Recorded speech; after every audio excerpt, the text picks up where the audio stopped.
Dag sê julle, ek groet julle in die wonderlike naam van Koning Jesus Christus. Hy is die weg, die waarheid en die lewe. En niemand sal by die Vader, die ewige lewe uitkom, behalwe deur die Seun, deur die bloed van die lam nie. Ek lei die Teshua, Jesus familie, hier in Tauranga, Nieu-Seeland.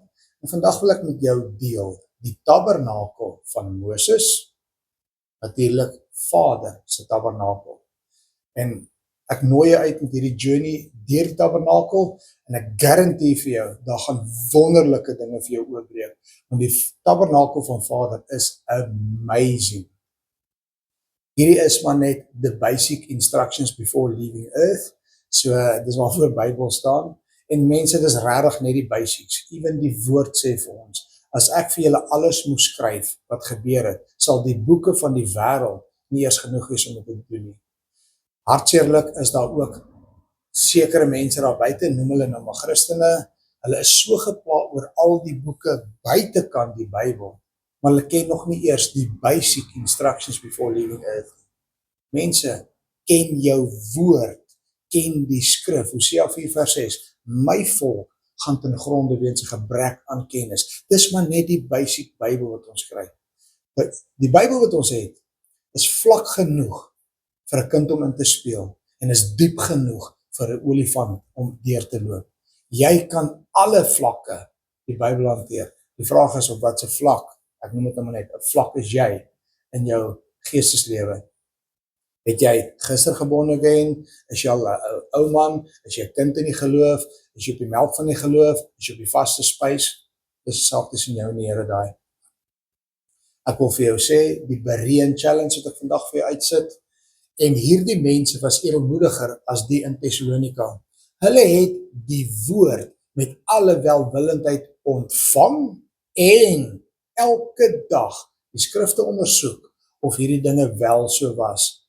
En baie van hulle het dan ook gelowig geword. Wat Paulus hierso vir jou sê is, moenie nou net blindelings glo wat Johan vir jou sê, of jou dominee, of jou pastoor.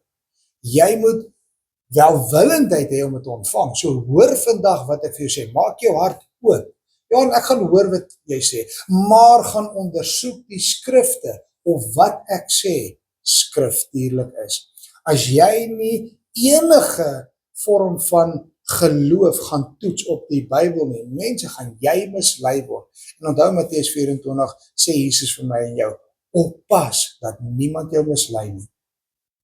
Al my skrifte wat ek vir julle gaan wys, kom uit die 1933 Afrikaanse vertaling. Ek het al gekry waar mense my e-mail of bel en sê, Johan, die skrif wat jy gee is nie in die Bybel nie. So ek praat on-Bybels. Mense, dan sê ek vir jou, gaan na die 1933 vertaling toe, die oudste Afrikaanse Bybel, dan gaan jy sien, die skrif wat ek gee is in jou Bybel. As hy nie in jou Bybel is nie, want ek weet die 1983 vertaling en of die nuwe vertaling het baie van die skrifte nie, of dis totaal verdraai. Ek nooi jou uit, sterk voorstel, gaan na die meer original skrif toe, want dis nie my geskrywe nie. Ek wys vir jou vandag wat daar staan. Ek volbring Matteus 13, die gelykenis van die saaier. Ek saai vandag die woord van God, die saad in jou lewe. Wat is die grond? Dis jou hart. Dis die saailand wat ek insaai. Die vraag is, wat is jou hart? Gaan jy het verhard of gaan jy dit oopmaak, ontvanklik wees? En dan wanneer jy die skrifte elke dag ondersoek, onthou die Bybel sê, bepeins die skrif dag en nag, dan sal jy nou gesed wandel in al jou weë. So hoor wat ek vandag vir jou sê, gaan ondersoek die skrifte en jou geloof gaan sterk word en dalk gaan jy even gelowig word. Ok. Johan, wat ploeg jy in die Ou Testament? Weet jy nie dat ons al klaar is met die Ou Testament nie? Jesus het ons alles kom nuut maak. Het hy nie? As ek praat oor die tabernakel, is baie mense wat al mislei is. Dink Jesus het die Ou Testament kom wegvat. Daar's nie 'n manier, nie een skrif verwys daarna nie. Onthou Galasiërs 3 vers 13 sê, Jesus het die vloek van die wet kom wegvat. nadat hy vir my en vir jou 'n vloek geword het, toe hy in die kruishout gehang het. Die vloek van die wet, hy het nie die wet kom wegvat nie. Hy sê, ek het nie die wet of die profete kom ontbind nie, maar kom vervul.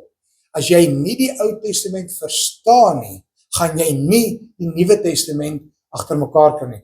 Want die Ou Testament word vervul in die Nuwe Testament. En dis 'n integrated message system outside of our time domain. Ja, Jesus, Abba Vader, Heilige Gees, die Heilige Drie-eenheid, Elohim, is buite tyd. I declare the end from the beginning. En julle gaan ewen in hierdie tabernakel kan sien, hoe jy jou eindtyd dinge kan sien, en indikasies kan kry wat gaan aan. 2 Timoteus 3 vers 16 sê, die hele skrif is deur God ingegee. Die hele skrif is deur God ingegee. Om mekaar te vermaan, bestraf, weerlê, tereg te wys, sodat die man van God volkome kan wees vir elke goeie werk. So vandag gaan ek vir jou goeders wys, en sou jy met my verskil. Jy het my e-mail op my website, en jy het my selfoonnommer op my website. Jy is welkom om my te kontak. Ek geniet dit om te debatteer in liefde op die woord. As jy een van die ouens is wat my gaan begin skel en skree, ek druk delete, dit is baie maklik. Ek maak nie van my ore as blikke nie, maar ek verwelkom enige vorm van gesprek in die woord. Kom ons gaan lees dan Jesaja 41 vers 4. Ek, die Here, is die eerste en die laaste. Ek is dieselfde. Die King James Version sê, I am he. So wat hy in Genesis sê, sê hy ook in Openbaring. Ou Testament, God en 'n verbondsvolk. Yes. Nuwe Testament, Jesus met 'n individuele persoon. Ek en jy kan 'n keuse maak. Ou Testament, God en die olyfboom. Nuwe Testament, Jesus gee vir my en jou die kans om as wille olyfbome ingeënt te word in die olyfboom. Amen. Jesaja 46:10. Wat van die begin af verkondig, die einde, en van voortyd af wat nog nie gebeur het. Het klink net nie lekker in Afrikaans, die Engels sê van beautiful. Declaring the end from the beginning. From ancient times, even in die tabernakeltyd, from ancient times, things that are not yet done. Not yet done. Is ons al aan die einde van die wêreld? Nee, it's not yet done. So jy gaan beautiful goeders vandag sien in en om hierdie tabernakel van Abba Vader. Malagi 3:6. Want ek, die Here, het nie verander nie. Ek en jy verander. Ek en jy kry nuwe teachings. Ek en jy kry nuwe dinge. En ek en jy wil goeders verander. Die Here sê baie duidelik, ek het nog nooit verander nie. Ek is en was presies dieselfde God nog die hele tyd. Hebreërs 13:8. Jesus Christus is gister en vandag dieselfde tot in ewigheid. Soos Abba Vader vir ons nou gaan sê, Moses, dis hoe jy presies die tabernakel moet bou. Die voorbeeld wat ek in die hemel wys, tot in ewigheid is hy dieselfde. Daar's lesse daarin, daar's beautiful guidelines vir my en vir jou in die tabernakel. Daar's hordes ander skrifte nog, maar ek het net hierdie paar vir julle uitgewys vir dit. Wat beteken die woord verborgenheid? Dis 'n groot ding. So in die Grieks is dit die woord mystaion. Nou, afgesien daarvan die Ou Testament Hebreëus, van dit is Aramees, Nuwe Testament Grieks, daar's 'n verskriklike afwatering, woordeafvalligheid, ek noem dit lost in translation, van Grieks na Afrikaans. Ek is 'n trotse boerseun, en 'n Afrikaanse boerseun sal ek bly, onderhewig aan God se woord. So ek gaan nie my Afrikaans gebruik en iemand anders te afkyk omdat hy aan 'n taal of 'n ander nasie is nie. Want Jesus sê vir my en vir jou, alle tale, alle volke, alle stamme, alle nasies, deur die bloed van die lam op Johannes 3 vers 16. Amen. Okay, verborgenheid, a hidden secret or mystery to be revealed in God's time. Ou Testament het nie nodig gehad om van hierdie goed te reveal nie. Soos die Nuwe Testament aangaan, soos ek en jy in die kerkdispensasie in beweeg, van Jesus tot nou toe, ons wag vir die wegraping, wat enige oomblik kan wees, of volgende maand, of volgende jaar, wees net reg. Maak seker jou bruidskleed is skoon, en jy gaan dit heen ook sien. Maar God gaan 'n sekere ding vir jou oopbreek op sy tyd. Hy is buite tyd, ek en jy is in 'n tyd. Sekere tyd gaan hy sekere goed reveal. 'n Voorbeeld, Israel, God se verbondsvolk en sy land. So die land Israel, die reële estate Israel, lees ons in die Bybel bekend as die vyeboom.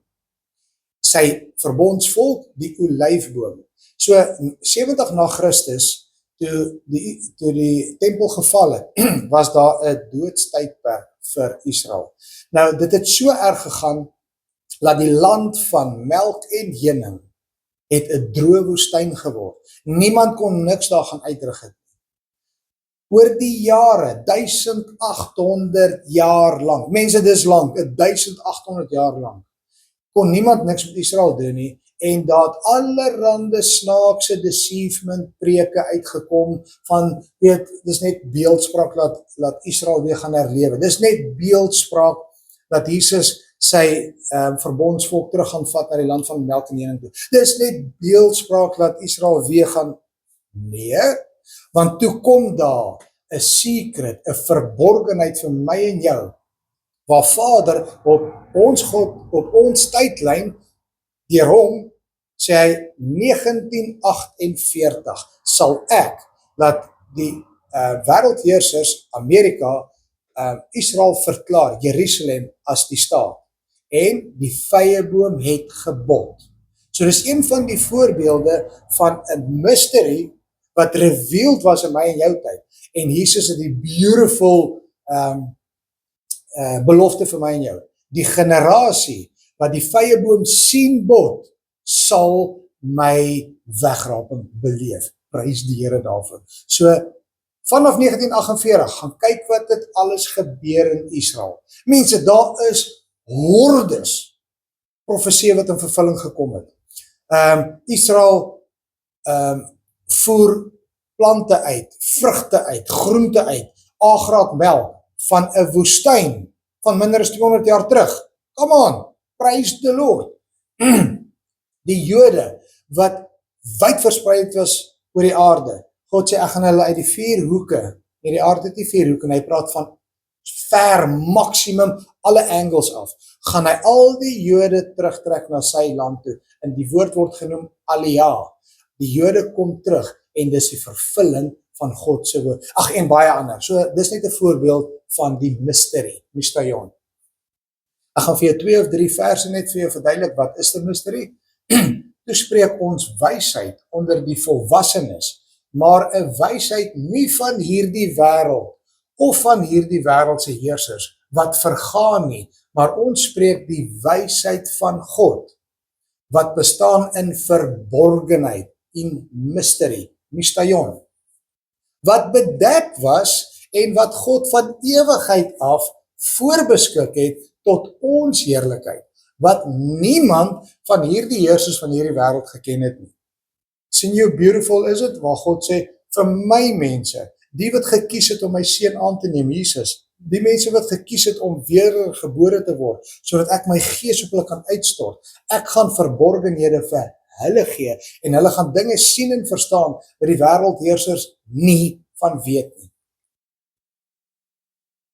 Markus 4:11, maar Jesus sê vir hulle, aan julle is dit gegee, om die verborgenhede van die koninkryk van God te ken. Maar vir hulle wat buite is, om alles deur gelykenisse. Buite is waar? Buite die liggaam van Christus. Buite waar? Buite die tabernakel. Almal binne in die tabernakel is die liggaam van Christus. Almal buite die tabernakel is in die wêreld. Maar ons gaan daarby uitkom.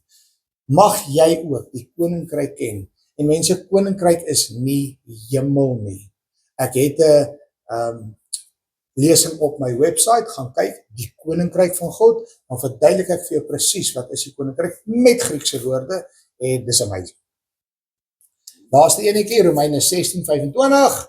Aan hom dan, wat magtig is om julle te versterk, volgens my evangelie en die prediking van Jesus Christus, ooreenkomstig die openbaring, openbaring van die verborgenheid.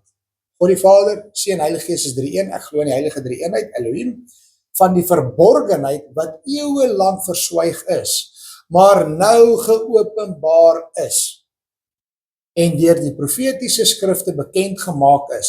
Profetiese skrifte, Ou Testament, wat nou vervul is in my en jou tyd in die Nuwe Testament.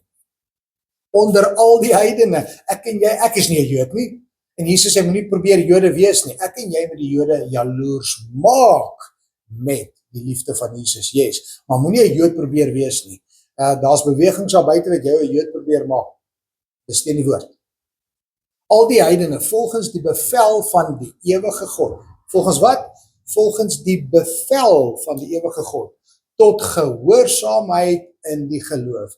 So, jou verborgenheid is gekoppel aan die gehoorsaamheid van jou geloof. Want jy gaan nie die verborgenheid in Christus Jesus verstaan, as jy nie gehoorsaam was om te sê, ek neem koning Jesus aan. Wat sê hy dan? Die wat gered word, en hulle laat doop, sal X, Y en Z. Nou, baie mense dink, as jy gered is jy wedergebore. Nee, gaan kyk op my website, ek het 'n lesing daar, gered of wedergebore. Dis twee verskillende stappe, en dis twee belangrike stappe. Moenie laat die duiwel jou vir 'n ride vat nie. Gaan kyk wat daar aangaan. Jy word gered, dan word jy gedoop. Bekeer jouself, en laat jou doop. Kyk. Die verborgenheid van die tabernakel van Abba Vader. Nou ja, vir die mense wat nog nooit gehoor het, wat is 'n tabernakel nie? Dit is nou daai tentwoningkie, wat die Israeliete destyds gedoen het in die woestyn, en ons gaan nou stuk vir stuk daardeur gaan. Net jou Leviete in Afrikaans, ek weet nie of hulle dit in Engels doen nie. Ek gaan jou Leviete vertel. Dit is jou wette, jou moets en moenies, wat slegs die tempel die bedienaars, die dominees en pastore van daai jare geweet het binne die tabernakel. Dan het hulle uitgegaan en vir die volk gaan vertel wat en hoe hulle dit moet doen. Die voordeel van die Ou Testament, hulle kon sien of God hulle offers aanneem. Vandag weet ek en jy nie of God jou offer aanneem nie. Dis hoekom jy 'n Ou Testament het wat vir jou tot die T toe vertel, wat verwag God van jou offers. Nuwe Testament kom en hy sê, jy het nie meer 'n offer nodig om te gee nie, want Jesus was die laaste offer. Hy is die lam van God wat die sondes wegneem. Daar's ook 'n mooi verborgenheid daarin. Hy vat nie net almal se sondes weg nie, jy moet hom eers aanneem, dan vat hy jou sonde weg. Ons gaan kyk gedaan Exodus 19, julle kan dit self gaan lees, daar's hordes inligting daaroor. Ek is gedruk vir tyd op hierdie enetjie, so ek gaan sekere skrifte vir julle gee. Moses op die berg, daarna Mount Sinai. Hy het nie net afgekom met die 2 kliptafels nie. Hy het afgekom met ingenieurstekeninge ook. Dis my opinie. Want jy gaan nou kyk in die tabernakel, daar's soveel inligting wat Moses moes hê om hierdie tabernakel te bou. So het hy regtig afgekom met ingenieurstekeninge? Nee, mense, ek sê nou nie dit nie. Ek sê maar net, as jy nou deurgaan, gaan jy sien die hoeveelheid goed wat hy moes weet. Al die mense wag onder, terwyl Moses bo is, waar hy die 10 gebooie van Abba Vader kry. Exodus 19:4. Julle het self gesien wat ek aan die Egiptenaars gedoen het, en dat ek julle op die arensvlerke gedraai het, en julle na my toe gebring het. As julle dan nou terdee na my stem luister, en my verbond hou, wat dan? Ek gaan nou vir jou wys. Maar kyk gou jy daar mooi, Here. Hulle het gesien wat Vader aan die Egiptenare doen. Vir my en jou, as jy lees van Egipte, is dit jou sondige agtergrond. As jy lees van Farao, is dit jou typiese Satan in jou lewe, jou strongholds in jou lewe. So, die wat al losgebreek is met die krag en mag van Jesus se bloed, kyk terug, want Jesus sê, I came to set the captives free. So as jy losgebreek is van 'n sondige verlede, sien jy en weet jy wat Jesus ook gedoen het. Maar kyk nou daar, as julle dan nou terdee na my stem luister en my verbond hou, sal julle my eiendom uit al die volke wees, want die hele aarde is myne. Daar's hartseerlik soveel Christene daar buite. Hoekom ek heeltyd sê Christen? 'n Christen is nie vir my noodwendig 'n born again gelowige nie. Daar's baie mense wat claim to be Christene, maar hulle is alles behalwe 'n gelowige. 'n Gelowige is iemand wat vrug dra wat by sy bekering pas. 'n Gelowige is iemand wat gehoorsaam is aan die Here. 'n Gelowige is 'n maagd in die geloof. 'n Gelowige is 'n wyse maagd en ook nie 'n dwaase maagd. Jep, ek het ook 'n lesing daar op die website, 10 maagde. Gaan kyk gerus daarna, wat is die verskil tussen 'n dwaase maagd en 'n wyse maagd. Jy sal nogal surprised wees. Hoekom het Vader die Jode gekies? Want hy is Abba Vader. Hy kan maak net wat hy wil. Maar hy het 'n volk gekies. Jy kan bly wees, jy was nie die Jode nie. Gaan kyk hoe's die Jode vervolg. Dis die mees vervolgste nasie in die wêreld. En tog survive hulle nog steeds. Hy het hulle gekies om hulle eenkant te sit vir sy gebruik. Hulle is holy people. Die woord heilig beteken to be set apart for God's use only. Hy wys vir my en vir jou, as jy jou Ou Testament gaan bestudeer, wanneer sy verbondsvolk na sy stem geluister het en sy verbond gehou het, dan het hy hulle geseën, het hulle paaie gelyk gemaak. Maar wanneer hulle rebelleer teen sy woord, wanneer hulle ongehoorsaam is teen sy verbond, dan het alle hel op hulle losgebrand. Presies wat vir my en jou voorlê, as jy doen wat daar aangaan. Mag jy ook kies om gehoorsaam te wees en God se gebooie op jou hartkamers te hê. Okay. En julle sal vir my 'n koninkryk van priesters en 'n heilige nasie wees. Dit is die woorde wat jy aan die kinders van Israel moet deel. Hier is God se woorde aan Moses homself. Toe antwoord die hele volk eenparig in unity en sê, alles wat die Here gespreek het, sal ons doen. Hoeveel keer sit jy in 'n kerk, in 'n huissel, en wanneer jy iets lees, sê jy, ja Here, ek sal dit doen. Yes manne, ek stem saam. En as jy uit die kerk uitloop, dan doen jy iets teenoorgestelde. Nie tweedrag saai nie, nie twee gesig wees nie. Wat jy lees, moet jy gaan uitleef daar buite. As Jesus in jou is, gaan jy sy lig daar buite dra. Jy gaan die sout van die aarde wees. Ons sal dit doen. Dan kom hy in Lukas 6 vers 46 en die Here sê, wat noem jy my Here, Here? En jy doen nie wat ek sê nie, nadat jy gekies het om hom aan te neem. Hey. En die hele berg Sinaï het gerook, omdat die Here in 'n vuur daarop neergedaal het. Ek gaan nou nie in detail ingaan nie, maar as jy dink aan die wegraping, Jesus wat uit die hemel gaan kom, neerdal, my en jou tegemoet op die wolke, want Jesus kom vir sy bruid, tegemoet op die wolke, dan gaan Jesus en sy bruid op, en 7 jaar later kom Jesus af met sy bruid, sy voete op die berg, die tabernakel, die Olyfberg, wanneer hy in 2 gaan split. Hou dit in gedagte. Here in 'n vuur daarop neergedaal het, en sy rook het opgetrek, soos die rook van 'n oond. En die hele berg het vreeslik gebewe, 'n huge aardbewing, wat wel weer gaan gebeur met die wegraping ook. Toe die geluid van die bassein, Jesus kom met die geluid van God se bassein, sterker en sterker word, het Moses gespreek en God het hom telkens hardop geantwoord, terwyl die Here op die berg Sinaï neergedaal het. Op die top van die berg het die Here Moses na die top van die berg geroep en Moses het opgeklim. Jy gaan geroep word. Eers gaan die archangel roep, die trompet. God gaan self ook praat. Gaan kyk maar daarna. En dan gaan jy opbeweeg, kom op hierheen, harpazo, dis die woord.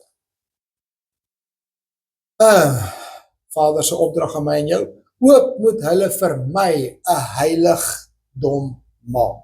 Ook moet hulle vir my 'n heiligdom maak, dat ek in hulle midde kan woon, volgens alles wat ek jou laat sien, die voorbeeld van die tabernakel, en die voorbeeld van alles wat daarby behoort, so moet julle dit maak, so presies soos dit kom, en julle, volgens alles wat Abba Vader beveel, hier is 'n bitter ernstige ding, en dan sê hy ook, alles wat daarin behoort, dis die 7 dinge wat in die tabernakel is. Hoekom? Ek jump 'n bietjie die gun. Jy gaan sien hoe koning Jesus die hele tabernakel is, hoe koning Jesus elke ding in die tabernakel kom volbring. Dis beautiful. Wat daarmee gepaard gaan in 1 Johannes, kyk die blou wat ek vir jou uithaal, en die woord, wie is die woord? Jesus, die woord van God het vlees geword, en die woord het vlees geword, en het onder ons gewoon. Die Engels sê, and he tabernacled amongst us. En ons het sy heerlikheid aanskou, 'n heerlikheid soos van die eniggebore wat van die Vader afkom. Die tabernakel is met presiese instruksies van die Vader afgedoen. Jesus is gebore met presiese instruksies wat van die Vader afkom. Nou highlight ek in geel die alles en die moet. Hebreërs 8 vers 5, een van die volbringe in die Nuwe Testament. Hulle wat 'n afbeeldsel en skaduwee van die hemelse dinge bedien, soos Moses, 'n vergelyking, soos Moses 'n goddelike bevel ontvang het, toe hy die tabernakel sou voltooi, want hy het gesê, kyk dat jy alles maak volgens die voorbeeld wat jou op die berg getoon is. Mense, alles is alles wat jy op die berg getoon is. Goddelike bevel. Mag jy die tabernakel lees en verstaan. Die tabernakel van God, wat hy aan Moses gegee het, is die onderwerp deur die hele skrif met die meeste detail as enigiets anders. Daar nie eens liefde, geloof, noem die onderwerp, niks het meer detail van Ou Testament tot Nuwe Testament as die tabernakel. So wat sê dit vir jou? God ons Vader sê vir jou, let op in die klas. As jy die tabernakel gaan bestudeer, gaan daar verborgenhede vir jou oopbreek. Die tabernakel gaan vir jou die woord leer en die tabernakel gaan vir jou amazing jou pad oopmaak. Nou ja, toe ons in Israel gegaan het, jy ry nou, daar is die padkaart waar die Negev woestyn is.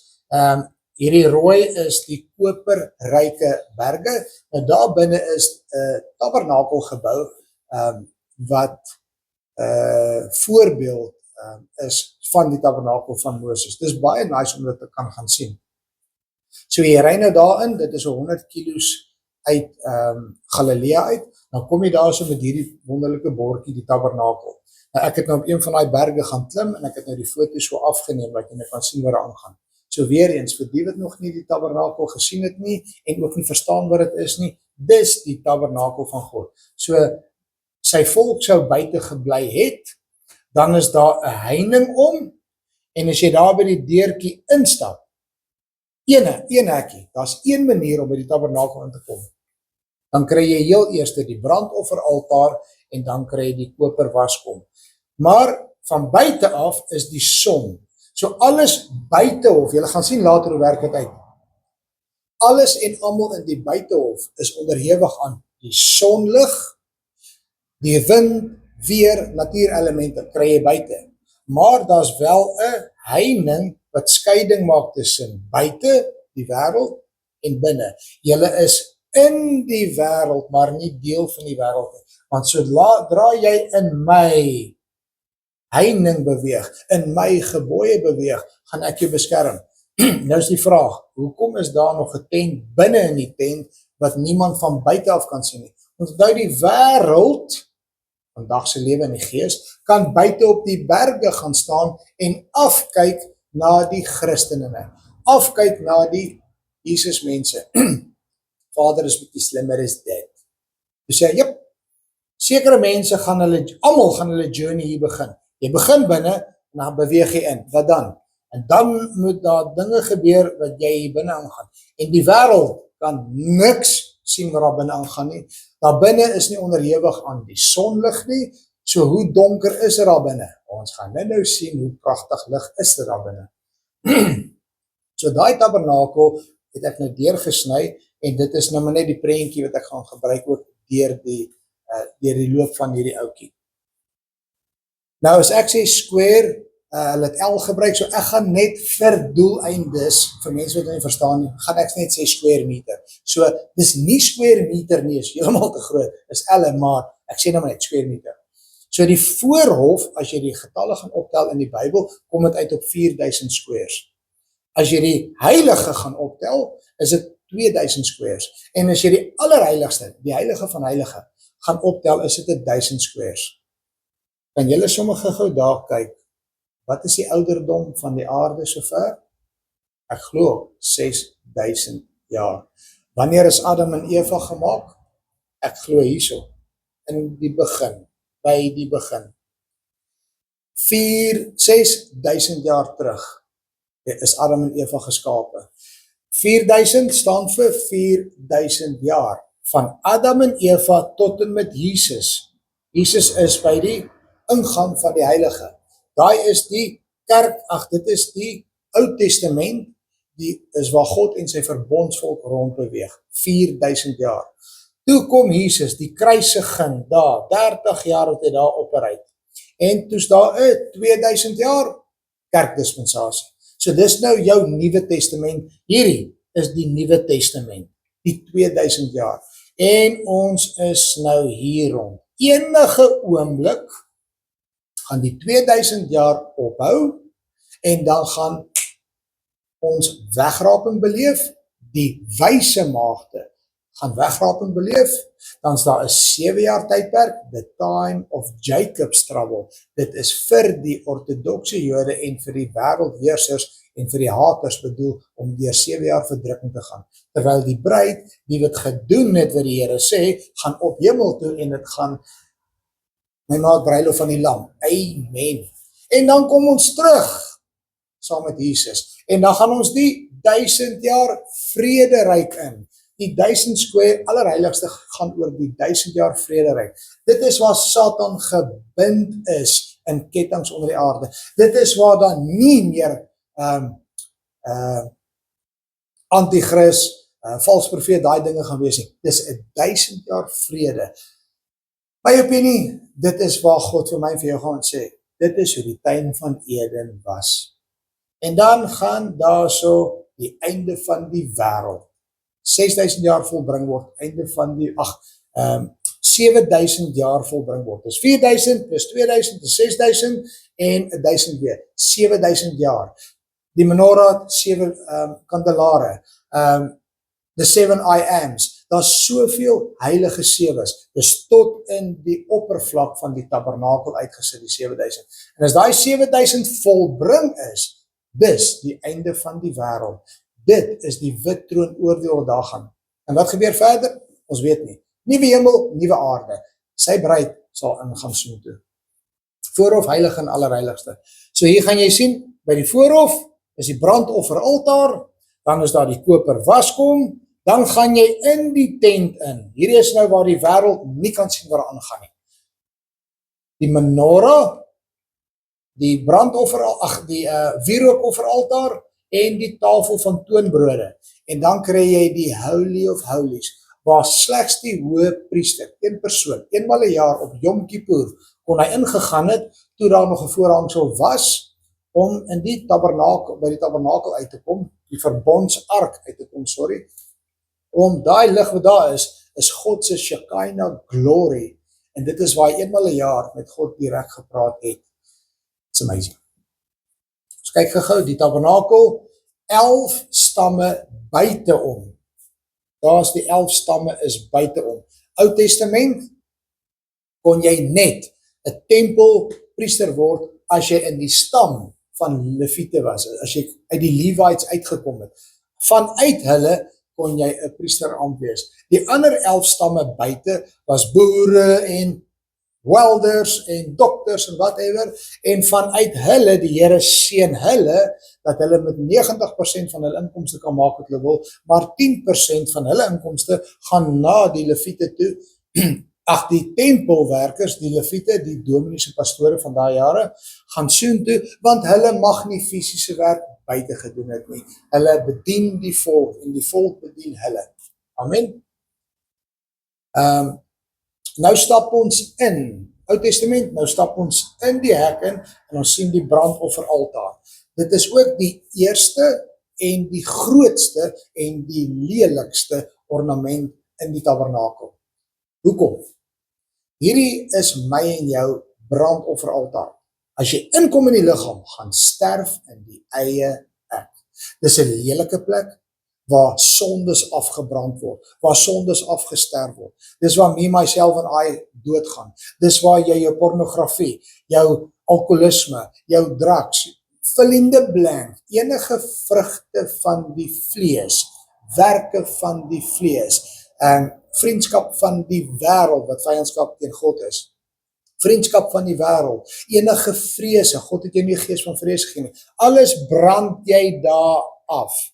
Hoekom brand? Vader sê, ek is die alverterende vuur, ek gaan deur jou brand, ek gaan jou louter so suiwer silwer, ek gaan jou brand, dat jy beautiful goud vir my gaan wees. Silwer verwys na die bloed van die lam, goud beteken na perfekte heiligdom, heiligmaking.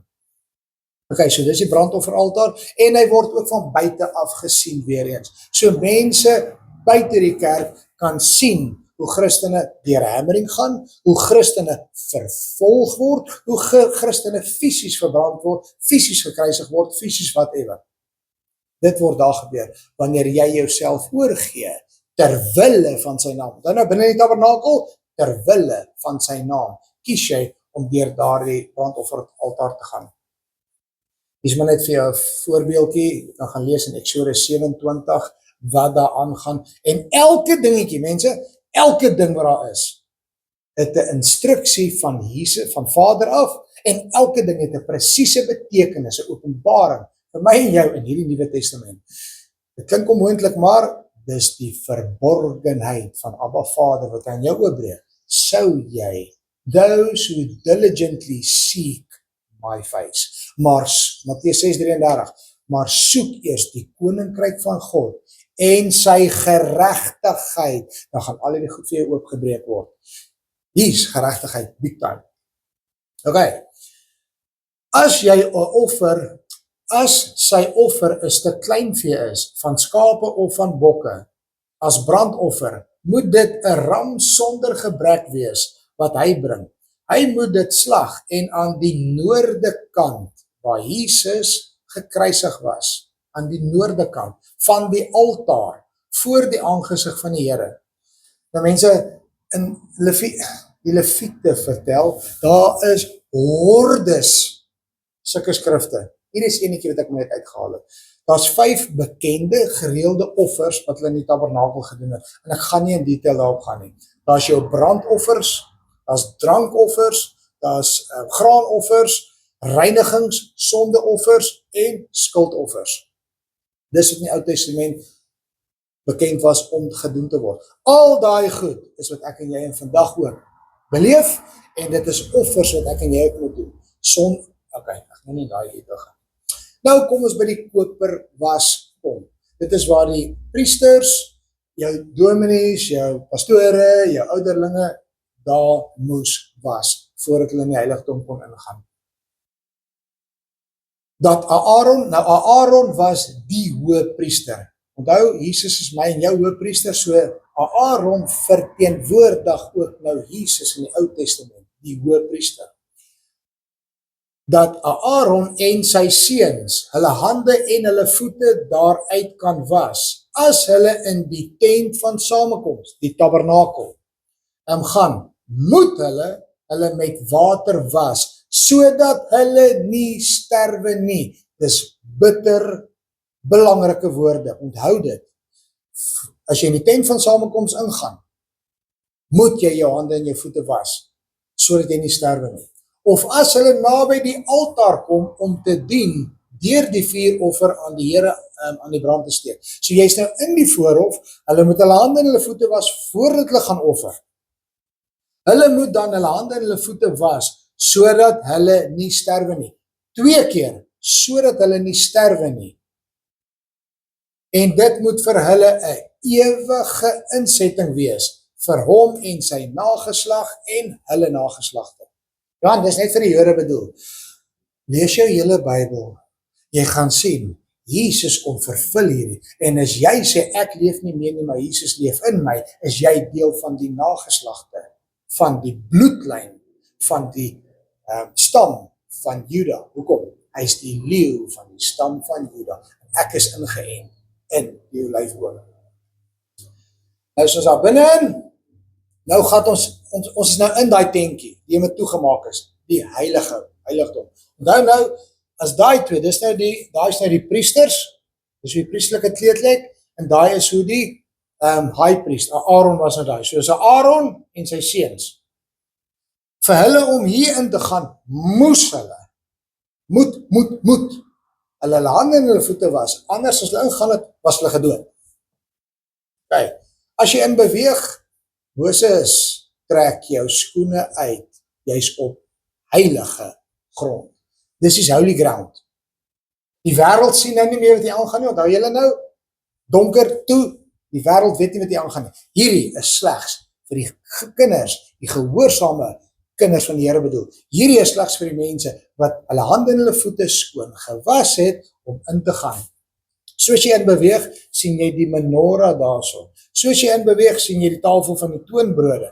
En natuurlik, daarso is die wierookofferaltaar. Nou dis maar ek en my gesinnetjie, ek, my vrou en my 2 kindertjies, wat daarso in 2018 gaan rondcruise in Israel, 'n belewenis of nou. En natuurlik, die voorhangsel daarso, dis maar net 'n voorbeeld, jy loop net in daardeur. Die mure was van suiwer goud gemaak, en daar's geen lig daar binne nie, geen sonlig nie. Al lig wat daar binne was die menorah, wat nou by gaan uitkom. Kyk gou na die kleredrag van die hoë priester Aaron. Weereens, een van vele verse. Jy moet vir jou broer Aaron heilige klere maak, tot eer en tot sieraad.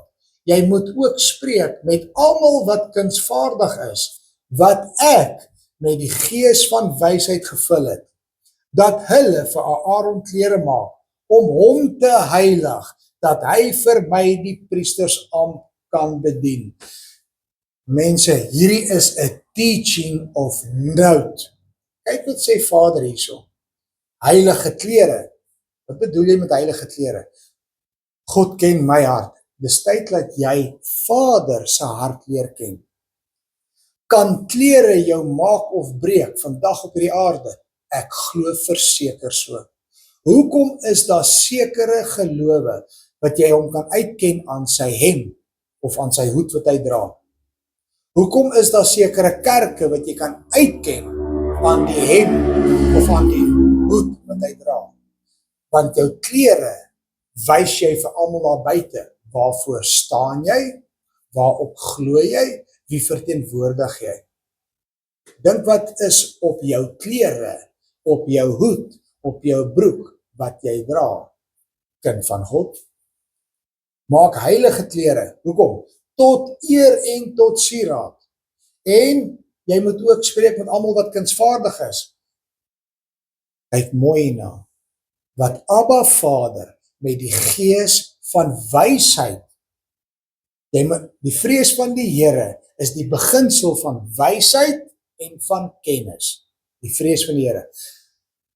Hartseerlik is daar baie dwaase maagde daar buite wat nie meer die vrees van die Here het nie en hulle het afvallig geraak. Hulle is besig om afvallig te raak.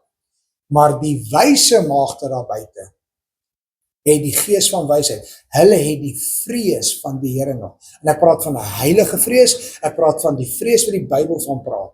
Nee, vrees nie, 'n heilige vrees. As God sê spring vra van behoog, maar so ook is dit 'n heilige vrees van 'n liefdevolle Abba Vader. As jy hom vrees, sal jy met sy wysheid gaan. En God sê, ek het hulle gebless met die gees van wysheid, om die klere te maak vir Aaron. Hoekom? Dat hulle vir Aaron kan klere maak, om hom te heilig, sodat hy vir my die priestersambt kan bedien. Gaan kyk na Hosea 4 vers 6. My volk gaan ten gronde weens 'n gebrek aan kennis, omdat jy die kennis verwerp het, sal ek jou verwerp, sodat jy vir my nie die priestersambt kan bedien nie. Hoeveel mans is daar buite vandag, wat sê, ek is koning, priester en profeet van my huis, ek sal heers. Regtig, kan jy? Wat se klere het jy aan? En ek praat nou nie net van fisiese klere nie. Hierdie is definitief oor fisiese klere, maar dis 'n gedeelte van jou leefwyse. Ek gaan byvoorbeeld nie 'n t-shirt aantrek van Allah nie, want dis 'n ander afgod, ek gaan dit net nie doen nie. Bad boy, Johan, jy raak nou regtig kinderagtig. God het nie 'n bad boy gemaak nie, hy het 'n holy boy gemaak. Bad boys is daar buite, en gaan kyk wat sê die skrif, wat doen 'n bad boy? Gaan kyk wat sê die skrif, wat doen 'n good boy? Wat is die verskil tussen bad en good? Die Bybel sê in die laaste dae, hulle gaan goed sleg noem, en sleg goed noem. Ek sal nie 'n bad boy dingetjie dra nie, dis maar my oortuiging. Of gaan verder. Hierdie het ek gesê, ek gaan vir jou in Engels, dit sê het net vir my baie mooier. Hierdie eer en sieraad, ja, is mooi, maar Engels, make holy garments for Aaron your brother, for glory and for beauty. Glory to honor the Lord. Beauty, wat hy maak, is pragtig. Okay. Laat u priesters bekleed wees met geregtigheid. Ja. Laat u priesters bekleed wees met geregtigheid, en laat u gunsgenote jubel. Engels, your saints shout for joy. Dan Matteus 6:33, wanneer jy Jesus aangeneem het, en jy is nou in die tabernakel, sê hy vir jou as nuwe bekeerling, soek eers die koninkryk van God en sy geregtigheid, sodat alles vir jou bykom. Jy gaan God se geregtigheid sien deur die tabernakel. Mense, oppas vir die leuen daar buite. Die dag as jy Jesus aanneem, dan is jy geregtig. Nee, jy is nie. Dan is jy 'n dwaase maagd as jy luister na daai leuen. Hy sê, soek die geregtigheid van God. Jy kan geregtig word slegs deur Jesus, wanneer jy bekleed is met sy geregtigheid, wanneer jy sy wapenrusting uitleef, wanneer jy doen wat hy sê, wanneer jy gevul is met die Heilige Gees, verseker is jy dan geregtig deur Christus Jesus wat jou sy krag gee. Maar jy word nie maar net geregtig omdat jy Jesus aangeneem het nie. Daai is 'n leuen. Psalm 70:4, let all those who seek you, kardinale belang, die wat u soek, rejoice and be glad in you, and let those who love your salvation say without ending, let God be magnified. Mense, love your salvation. Weet julle wat beteken die woord salvation in die Ou Testament? Dit verwys na een persoon vandag, Jesus Christus, the anointed one. Wat beteken die anointed one? The Messiah. So Jesus die Messias verwys na Yeshua HaMashiach. God, your salvation. En onthou julle, nie onthou nie, dis nie met sy naam nie, dis in sy naam. As jy die tabernakel verstaan, gaan jy weer eens sien. Die tabernakel skree uit. In Afrikaans, Jesus. In Engels, Jesus. In Hebreëus, Yeshua. Ek ken nou nie al die ander tale nie, as hordes van die goed daar buite. Maar jy word gered in die naam van in die volk en die nasie wat jy is. So ek was gered in die naam van Jesus. En in Jesus naam, toe ek in die tabernakel ingaan, en ek doen wat die Here sê, het ek in die tabernakel, in Jesus, sy geregtigheid gekry. En in die tabernakel kon ek toe duiwels uitdryf. Ek kon al siekes gesond gebid het. in sy naam, nie met sy naam nie. So mense, wees asseblief versigtig vir die godsdienstgees en die misleidinggees daar buite, wat vir jou sê, dit mag slegs die naam van Jesus wees, dit mag slegs die naam van Yeshua wees, dit mag slegs die naam van Yahuwah wees, whatever jy hom noem, solank die naam wat jy noem, jy kan trek na die tabernakel toe, maak nie saak wat se naam jy noem nie, laat dit skriftuurlike wortels het, en ook kan uitskree, alles in die tabernakel, en 1 Korintiërs 15, I declare unto you the gospel. As jou naam, Jesus, Yeshua, Yahushua, Yahuwah, whatever jy hom noem, Yahweh, Jehovah, whatever jy hom noem, as dit 1 Korintiërs 15 volbring, prys die Here. En om dit alles saam te vat, ken die boom aan sy vrug. As die naam wat jy aanroep, die vrug van die Heilige Gees het, die werke van die Heilige Gees uitleef, daar is jou antwoord, spot on. Nou moet nie begin beklei daaroor nie. Die menorah, ek het al vir 'n paar gelowiges gevra, wat is die menorah? Nee, weet nie, wat is dit? Dis die menorah, die 7-arm kandelaar, die ligkandelaar wat lig binne in die heiligdom gee. Jy moet die kinders van Israel beveel dat hulle vir jou suiwer uitgestampte olyfolie vir die kandelaar bring, om gedurig deur 'n brandende lamp te hê. Kyk mooi, suiwer olyfolie, olyfboom, olie verwys na die Heilige Gees. Suiwer olyfolie, nie Fongkong olyfolie nie, nie daai olie nie, nie die olie van die neute nie, nie die olie van canola nie, suiwer uitgestampte olyfolie. En daar was ook 'n proses vir dit. En dan moet die menorah gedurig deur 'n brandende lamp wees. Geen olie, geen vlammetjie nie. Dwaase maagd, nie olie nie, nie lampie nie. Dit was die lig binne in die tabernakel. En daai donker plek was dit die lig.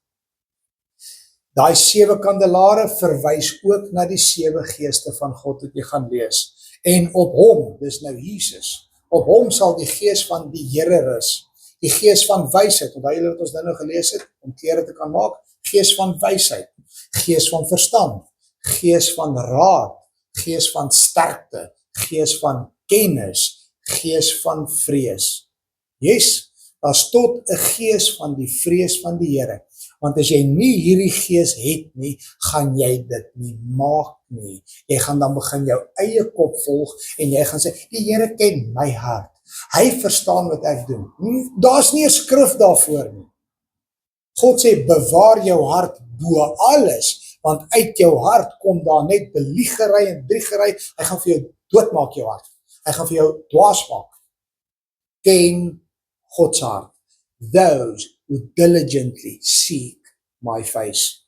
Laat dit so wees. Nou ja, hier is die fisiese menorah wat in Israel is. Dis die menorah wat binne in die 3de tempel gaan staan. As jy in Israel gaan rondloop, ons was al 3 keer daar gewees en jy kry plek met die Temple Institute daarso.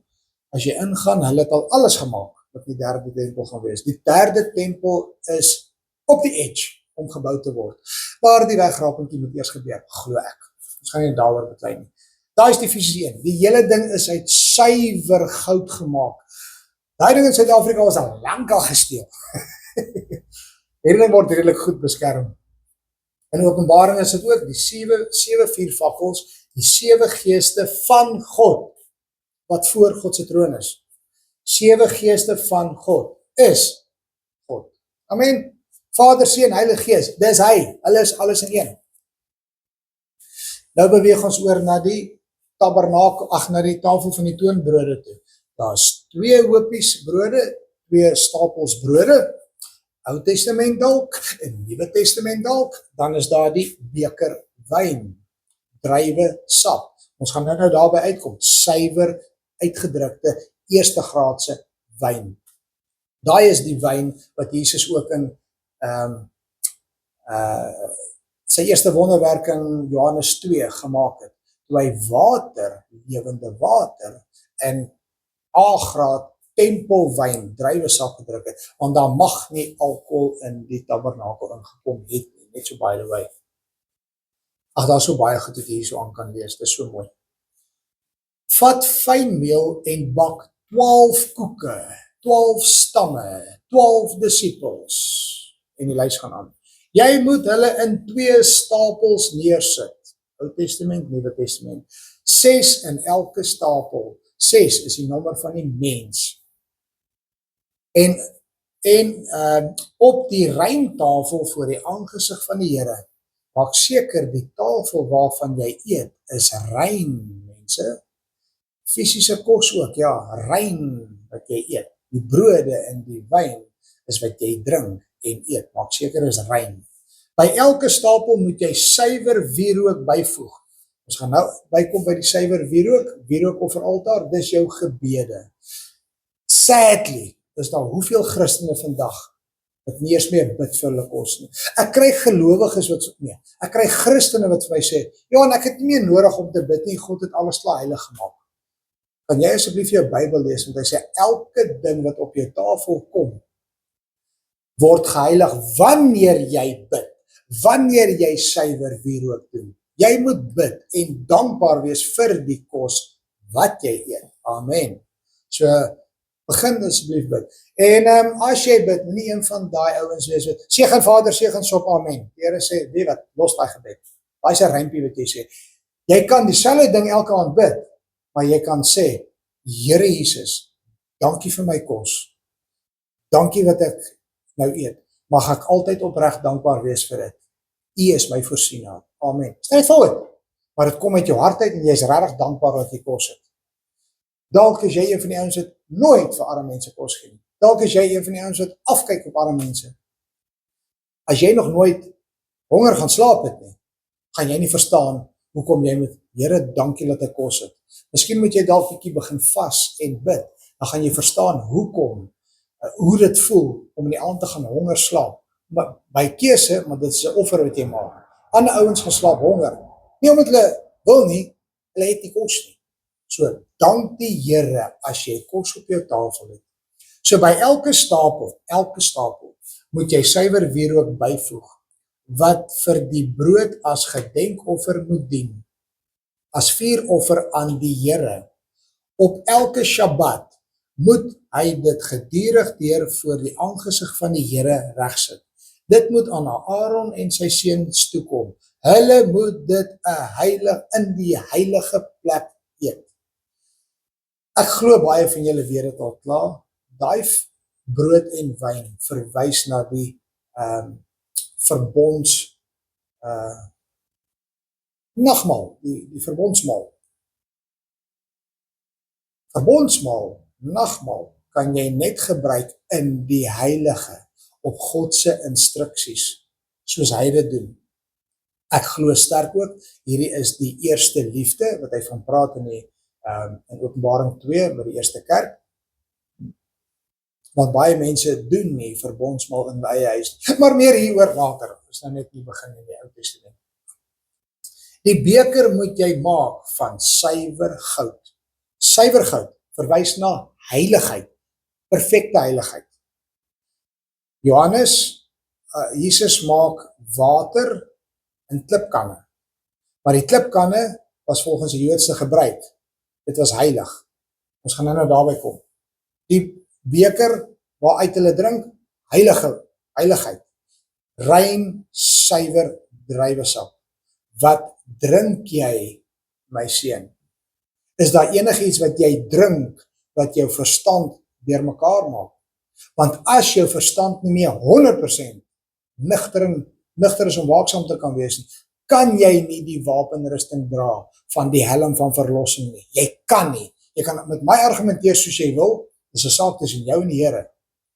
Maar jy kan nie. Maak seker jy drink uit 'n heilige beker wat jy drink, wat altyd reg staan voor die Here. En voordat jy drink, sê die Here, dankie vir wat ek drink. Dan kom jy nou by die laaste ouetjie voordat jy by die voorhangsel kom.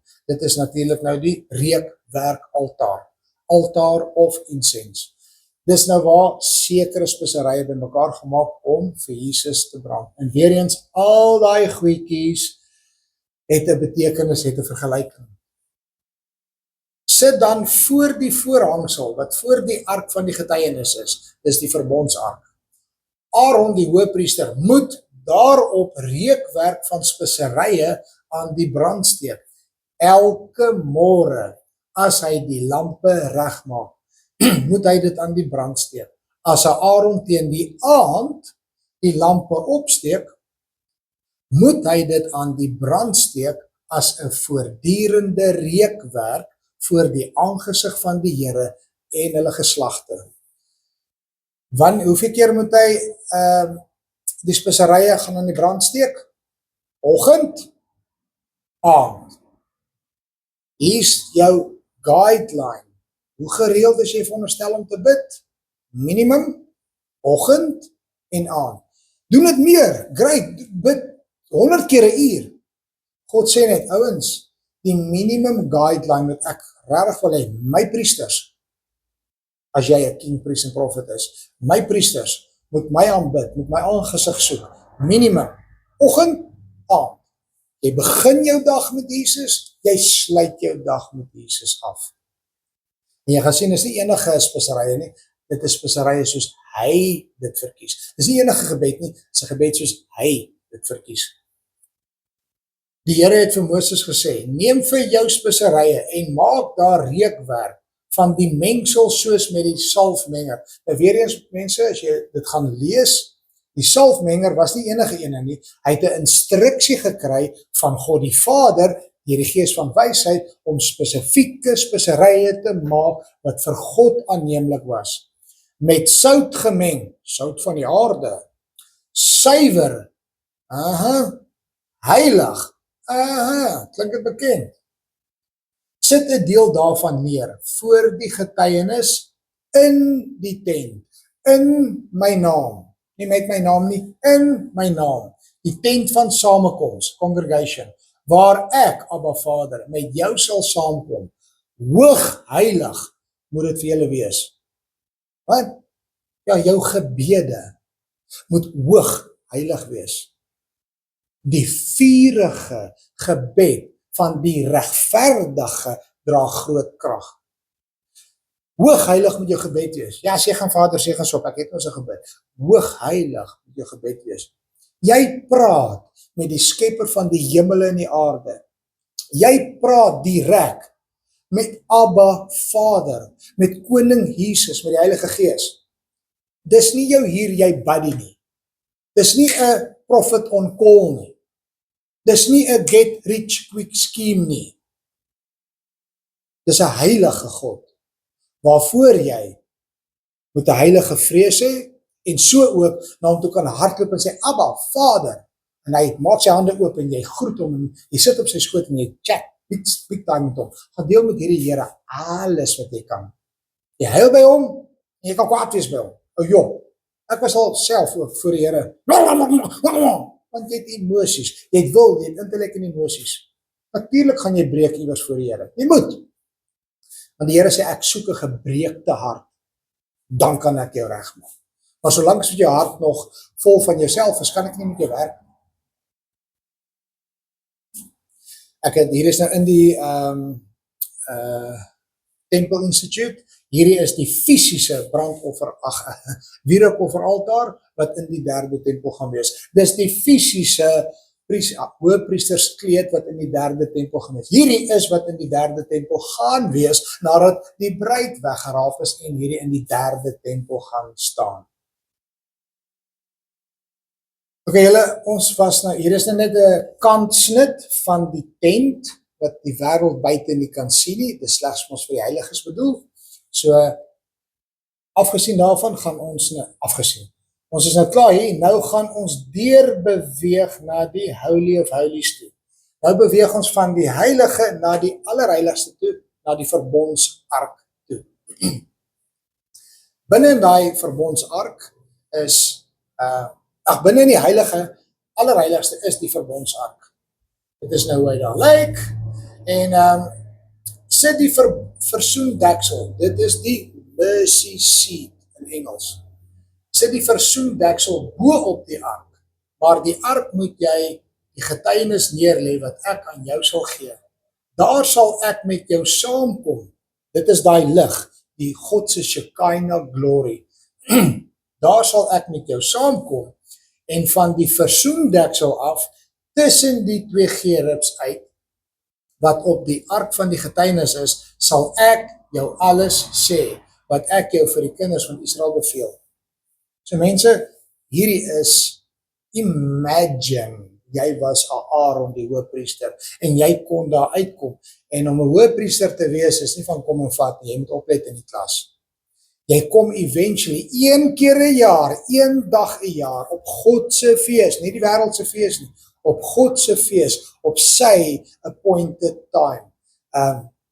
Gaan lees mooi in Genesis 1, daar sê hy, Moedim, my appointed time, het God gesê, nou is ek reg om met jou te praat, en God praat tussen sy twee gerubs, met hierdie lig. Kan jy dink jy stap daarin, en hier kom net lig, en hierdie lig praat met jou. Wow, vir die wat bruid van Christus is, vir die wyse maagde, ons gaan binnekort daar die lig beleef, want dis die bruilof van die lam, wat ons voor die Vader gaan sien. En so by the way, weet julle, is net die wyse maagde, wat die bruid van Christus is net die bruid van Christus, wat die derde hemel sal beleef. Dink daaraan, want na die bruilof, kom jy af aarde toe, vir 1000 jaar vrede, die ander gaan nie daar wees nie. Net so by the way. Die verbondsark is die simbool van die verbond wat God die Vader met sy verbondsvolk het. Dit is die simbool, dis waaroor alles gaan. Binnein, as jy nou die versoendeksel afhaal, dis die mercy seat afhaal, binnein is die twee kliptafels, wat God die Vader met sy vinger geskryf het, die staf van Aaron, en die bakkie manna. Dis wat binne in die tabernakel is. Dis nie, Jesus kon baie ander goeders die dat insit het, maar hierdie is van kardinale belang, hoekom dit binne in die verbondsark is. Hoekom manna? Nee, hoekom nie? Ons sal later af uitkom. Ons kyk gou na die manna. Dit was wit soos koriandersaad en het gesmaak soos heuningkoek. Ouwe gedagte, hierdie Jew boys het vir 40 jaar in die woestyn manna en kwartels geëet. Nou kyk, hierdie manne was geheuning, hoor. Hulle het manna milkshakes gedrink, hulle het manna pannekoeke geëet, hulle het manna gebraai, soos ek en jy Phyllis braai. Hierdie manne was gemanna. Verder het Moses gesê, dit is die saak wat die Here beveel het. 'n gomer vol moet daarvan bewaar word vir julle geslagte, dat hulle die brood kan sien wat ek julle in die woestyn laat eet het, toe ek julle uit Egipte land uitgelei het. Moses sê toe vir Aaron, neem 'n kruik en gooi 'n gomer vol manna daarin, en sit dit voor die aangesig van die Here. Sit dit voor die aangesig van die Here neer, om dit vir julle geslagte te bewaar. Ja, ek glo ook in die derde tempel, ons los dit, sal later al praat. So spreek Abba Vader, neem dan hier die staf in jou hand, waarmee jy die tekens, die wonders moet doen. Moses het ook die staf van God in sy hand geneem. Hoekom het Moses nie net met sy hand so gemaak nie? Hoekom het hy nie net gesê in Jesus naam nie? As 'n rede hoekom God vir Moses sê, vat die staf. Dalk iets van Psalm 23, ek weet nie wêreldwyd nie, maar in Suid-Afrika het ons almal groot geword met Psalm 23, sy stok en sy staf, die sal my vertroos. Die een is daar om jou te wiks, tig, die ander ene is om jou te guide. Psalm 23, al gaan ek ook in die dal van doodskare weer, ek sal geen onheil vrees nie. Jy sal geen onheil vrees nie, want vrees kom nie van die Here af nie. want u is met my, u stok en u staf, die vertroos my. Nou gaan kyk, u stok beteken Shebet, u staf beteken Mishnah.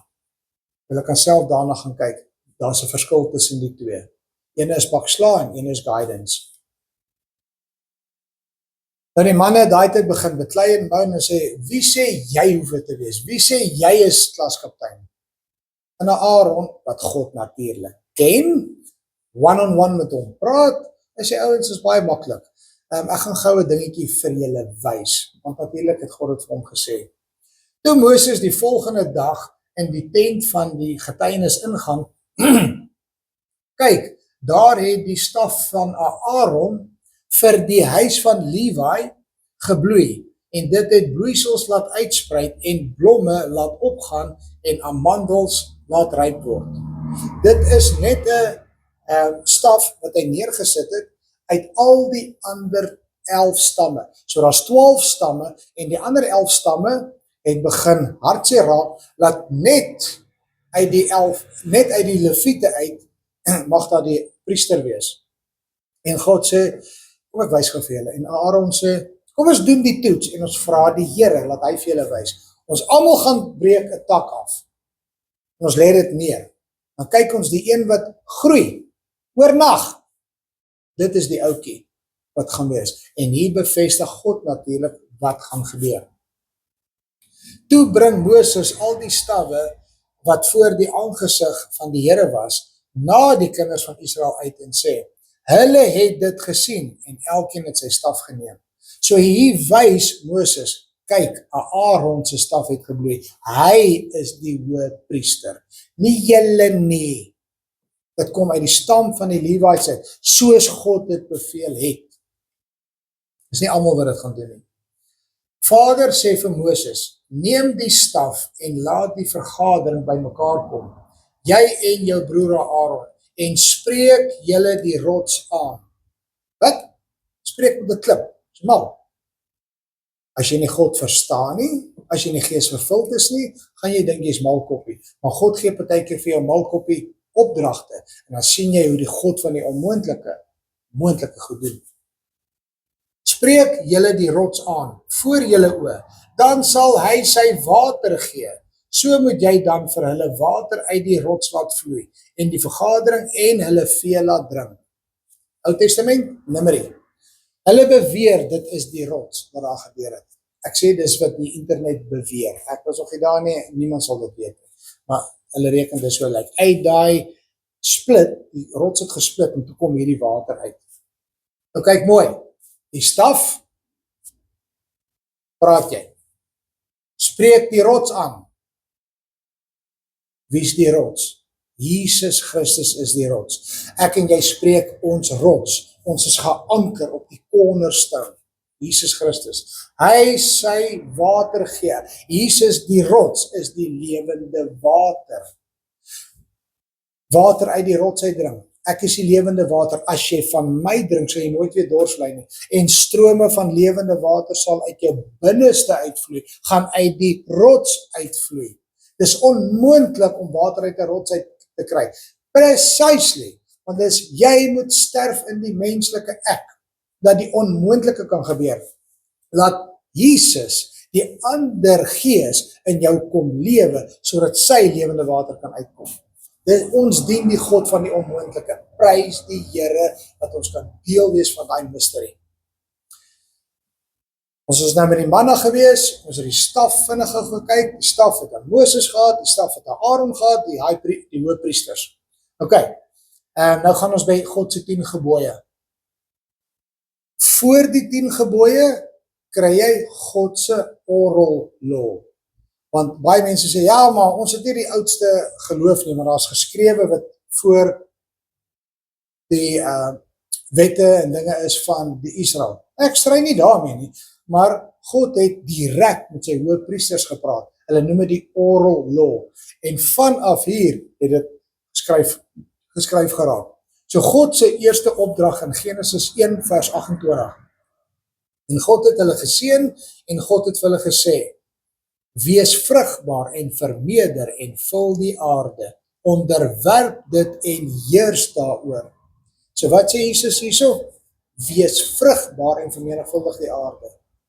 Die eerste opdrag wat hy aan die mens gee, is seks. Die wêreld het die wêreld / Satan het seks lelik gemaak. God die Vader, van waar hy dit sien, dis heilig, dis beautiful, dis gemaak vir 'n man en vrou, dis die toppunt van liefde. So, onthou dis heilig, dis gemaak vir binne in die tent, nie laat die wêreld dit kan sien nie, amen. So, wees vrugbaar en vermenigvuldig die aarde. Onderwerp jou ook aan dit en dan heers daaroor. Moenie laat seks oor jou heers nie, jy heers oor dit. Vermenigvuldig oor die aarde. Amen. God seën Abraham omdat hy na my stem geluister en my ordeninge, ek gaan gou weer lees, sorry. God seën Abraham omdat hy na my stem geluister en my ordeninge, my gebooie, my insettinge en my wette onderhou het. Kyk wat ek persie uithaal. God, my. En dis omdat. In die Nuwe Testament, as jy my liefhet, sal jy my gebooie onderhou. Dis God se gebooie. Soek jy die blessings van Abraham, Isak en Jakob? Ek soek omdat hy na my stem, my ordeninge, my gebooie en my insettinge en my wette onderhou het. Mag daai blessing op jou opkom wanneer jy dit wil doen. Die verskil van die Ou Testament, Ou Testament, as jy dit nie doen nie, doodgooi met klippe. Nuwe Testament word ek wil dit doen. Nuwe Testament word verhouding in Christus. En prys die Here, jy word nie doodgegooi met klippe nie. Want jy kan bely met jou mond, berou in jou hart hê, dan is hy getrou en regverdig om jou skoon te was met die bloed van die lam. Ons hemelse Vader gee aan Moses sy 10 gebooie om aan sy verbondsvolk te gee. Vader skryf sy gebooie met sy vinger op 'n kliptafel. Hy krap alles op 'n klip uit. Ek en jy, onmoontlik. Vir God, He made it. Vader gee aan Moses op die berg Sinai die 2 tafels van die getuienis van klip, geskryf met die vinger van God. Ek glo as Vader iets met sy eie vinger skryf, is dit van kardinale belang. Not negotiable. Jan, ons is los van die wet. Nee, daar is geen vers wat dit sê. Ons is los van die vloek van die wet. Wat is die vloek van die wet? Jy was doodgegooi met klippe as jy die wet gebreek het. Die vloek van die wet is weg, want Jesus is ons finale offer. Nou is daai vloek weg, en wanneer ek en jy sondig, is ons veronderstel om te luister na die Heilige Gees, wat my en jou oortuig van sonde en ongeregtigheid. En wanneer hy ons oortuig en ons luister, gehoorsame kinders, buig ons neer en sê, Vader, ek vra dat U my sal vergewe, omdat ek X gesteel het. Vergewe my daarvoor. Nou bely ek met my mond en ek het berou in my hart. Vader sê, well done my good and faithful servant. Ek gaan jou vergewe, want jou hart het berou en jy bely met jou mond. Dit is my opdrag. Dit is my vereiste hoe jy vrygespreek sal word. En nou hoef jy nie meer doodgegooi te word met klippe nie, want my seun se bloed, die bloed op die mercy seat, het jou sonde skoon gewas. Nou dink ek nooit weer aan. Amazing grace, selfs in die Ou Testament. Nou ja, julle, dit is die eerste deel van die tabernakel van die Ou Testament. Sessie 2 gaan wees die Nuwe Testament. Hoe hierdie Ou Testament nou in die Nuwe Testament vervul word. Ek nooi jou regtig uit, gaan kyk na sessie 2. Die vervulling van die tabernakel in die Nuwe Testament en die kerkdispensasie, hoe dit tot die tyd toe volbring word in my en jou lewe vandag. Ek het vir julle so genoem hier deur die Ou Testament, hoe dit by ons aanvul in die Nuwe Testament. Ronde nommer 2 gaan ek fokus net op die Nuwe Testament, net op Jesus, net op die Heilige Gees in die kerkdispensasie. Mag jy geseënd wees en mag jy nou luister na die tweede deel. Amen.